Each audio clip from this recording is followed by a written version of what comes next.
Right, so here I am. This is the 14th Inspiring Talks, as Sally said, and I actually spoke at this Inspiring Talks on the very first one when it started.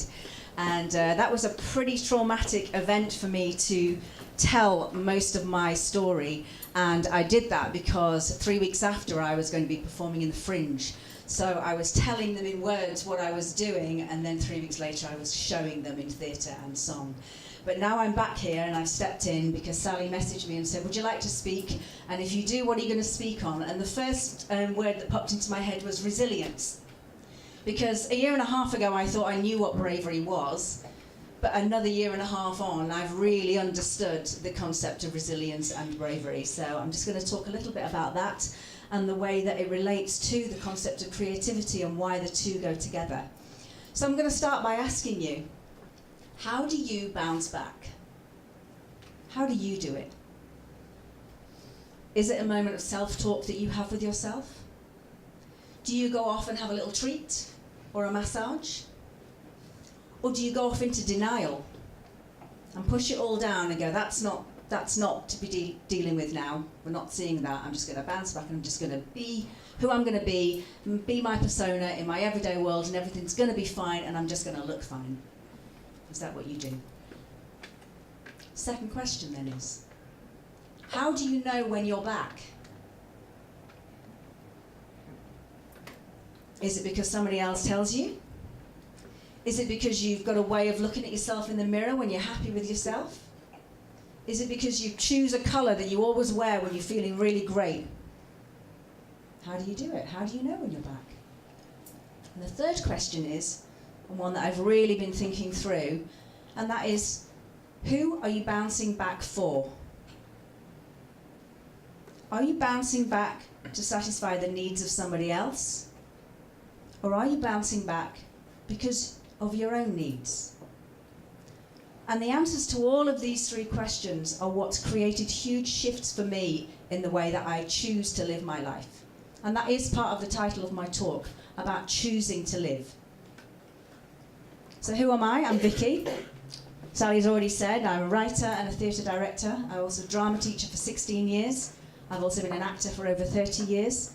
I'm also a singer, and I'm in 3 bands in Brighton, which is amazing because I'm now fronting a band at nearly 50 and I just can't get enough of it. So that's great. I call One Flight Up. Quick plug for the bands there.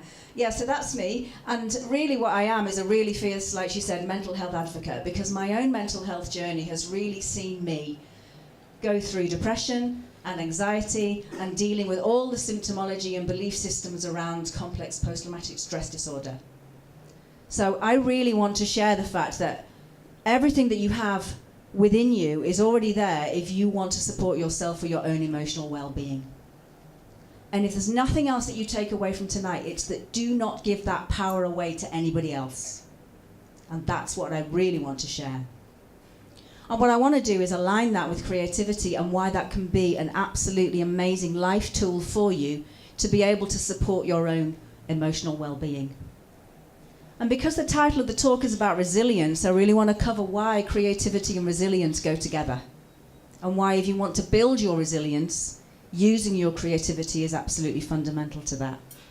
So, as has already been really nicely laid out in terms of mental health concepts theory from Russ, we all know that everybody's talking about the 1 in 4 people who have got a mental health challenge.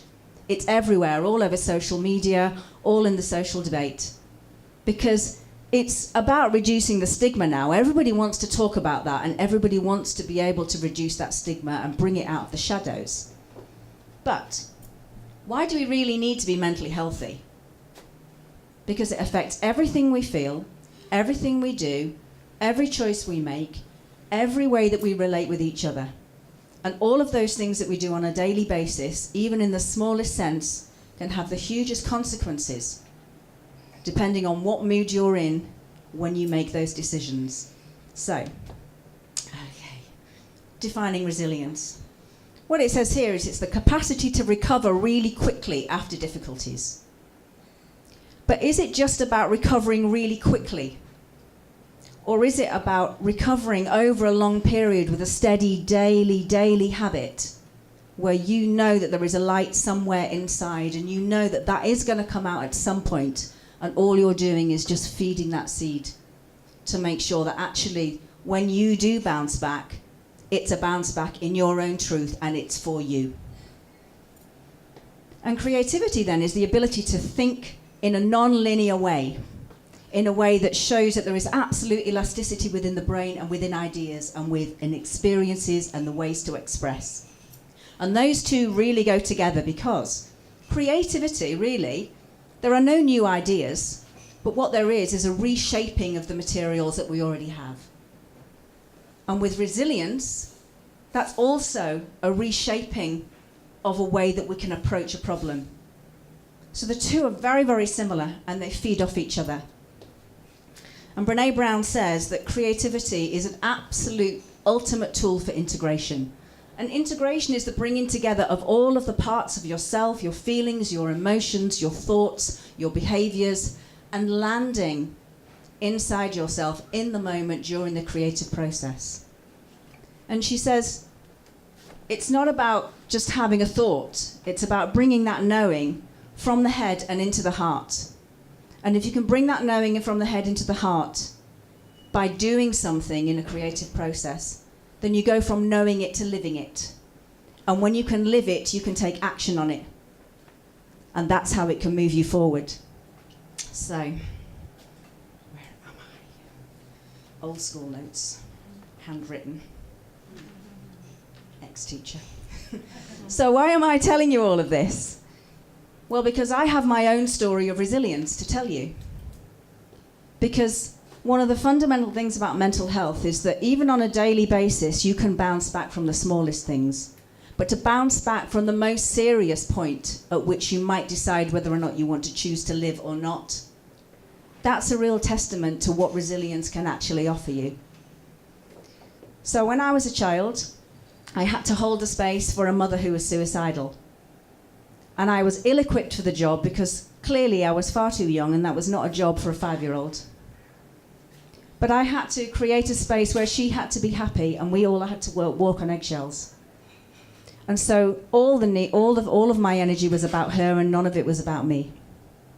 But I escaped into my art, and I escaped into my writing, and I absolutely escaped into my theatre. For all the problems my parents had and my family's mental health issues, they sent me to every possible club I could possibly go to, and theatre was one of them. And I have lived and breathed it ever since. It's my main medium for expression, because in that catharsis you can own everything that you're feeling and don't have to tell people that it's really your feelings, because it's all through the characters and it's all through the plot line, and it's all a rehearsal of the possible that you could get to at some point when you're brave enough and feeling resilient enough to tell the real truth, even though you've been telling the truth in lots of symbolic ways before that. So I wrote my show, and it was called Voice, aptly, and I did it in the Fringe, and I thought, brilliant. Resilience is about taking risks. I'm about to take the biggest risk of my life. I'm risking challenging the major limiting belief that was in my family, and that is, if you tell the truth, you will be annihilated. And I wasn't. But the power of a limiting belief is that even when you're not actually annihilated, you might think that you need to do it yourself. So 3 months after the show, I found myself on Brighton Beach, really contemplating whether or not I should stay. August the 15th, 2017. So it's been over a year now. Ooh, rebirth. Okay. But I think what happened in that moment was that I just thought, I'm not going to allow a belief to rule what I'm doing. I'm not going to allow the toxicity of somebody else's programming to ruin whether or not I stay here. And in that moment, I remembered everything I did, all the singing that I do, all the art that I do, all the theatre that I do, all the possibilities I've given myself in the past to explore how flexible I can be, to explore how I can deal with what the unknown brings, to explore how I can deal with facing a fear and taking a risk, all of which are major components of building a resilience. And my ACE score, ACE, which means Adverse Childhood Experiences, is actually 7. And anything with a 4 and above is a massive indicator for adult mental health challenges, addiction, getting into trouble in crime, in teenage pregnancy, you name it. Anything with a 4 or above, and I'm a 7. But I'm also a resilience score of 8, which means that somewhere in my upbringing, there were key people who told me about my value, and even though I stored it away somewhere, that was the seed planted for resilience somewhere. Because I never gave up with it. I just waited until I was, 48 to actually tell the truth. And then when I did, that was it. So now what I do, now I've come through that, now what I do is I want to offer spaces to people so that they can understand how using the arts and using that creative process to build their own resilience is what I want to offer in the workshops and the immersive days that I do, which is called the Soul Sofa, which is this leaflet's on your table. And so I want to also say that what does it look like when, what do I do when to be able to bounce back for myself? Well, I write myself home. And I do something what I call, I art myself alive. That's what I do. Whichever medium it comes, whether it be dancing around the house with the Hoover, to Red Hot Chili Peppers, actually is the favourite one, or just writing, or just painting, or just, throwing a bit of paint at something. That's when I know that I'm still alive. And that's why I chose to stay, to be able to still do that, because outside of a body you can't do that. So I want to also just honour, in summing up, all of the ways in which other people and their creative process and their ways that they've shown me how to rehearse the possible through their creative worlds and through their unique experiences and through their non-linear thinking. All the ways in which they have fed me to be able to move through that for myself and to allow me to come to a place where I can hold the space for others. So what I've done is I've written a poem to end the piece, and it really sums that up, I think. I was going to do some jazz improv, but I've decided not to do that. But that's another example of not knowing where you're going in the unknown, doing a jazz improv for 8 bars and you don't know the musicians. Singers in the audience, you'll know what I'm talking about. Anyway, so this poem is called Others. So I'd just like to read it for you to end my talk today. So, I need the words, wise and wonderful, of others. For my inner voice to embrace in its lost space, to hang on to be less afraid that my truth is alone and unheard. I need the words, raw and real, of others, for my inner voice to grasp onto as evidence that my truth is not false. I need the art, wild and loud, of others, to reveal the validity of my inner landscape, to move me beyond the terror of a blackmailed mind and silent cells. I need the expression, brave and strong, of others, as permission to activate catatonic energy within, so paralyzed by manipulation and afraid to move. I need the music, deep and resonant, of others, as a guide to the song inside of a soul here to break cycles, to rise into forgiveness of the patterns of others, so I may hold the space for others to compose the melody of their new truth.